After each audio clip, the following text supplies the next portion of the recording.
we start with anything else, we want to make sure that we go ahead and put our cart in tow mode, and then we're going to go ahead and work on a receptacle first while we have some room here, and then also we're going to go ahead and bypass the OBC connection for this, as it's not needed for the lithium battery conversion, so we're just going to go ahead and remove it entirely.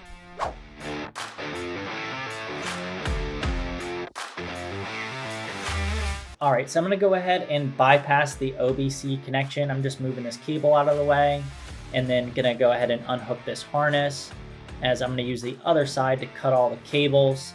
More specifically, I'm going to cut the colored cables that aren't the white and blue wires a little shorter, so that way I can electrical tape them and heat shrink them.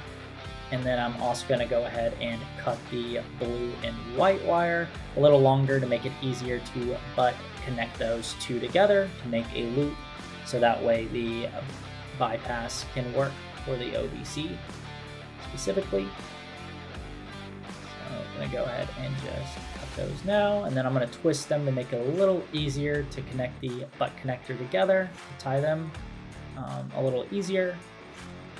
And then while I'm connecting this, one thing to note here is that we usually recommend removing the rear seat kit if you have one, so that way you can access the motor panel to remove, so you can get underneath here in order to do what we're doing here. If not, it is a little harder to do underneath the cart with a jack or lift, so that's why I just kind of remove the rear seat kit to get access here to make it a lot easier to do.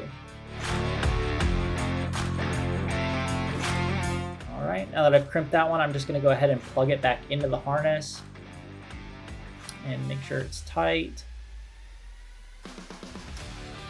And then one other note here, I'm going to remove the negative cable on this. Typically the cable that I'm removing, you would just hook up straight to your negative side of your battery. But in this case, I'm replacing it with 2-gauge cables. And so I'm going to cut the lug end on that main negative coming from the controller, so that way I can go ahead and remove the OBC entirely. You don't have to do this. You can just kind of leave it in there and then reroute the cable from the front to the negative side of the battery. But in this case, I'm going to remove it for my 2-gauge cables.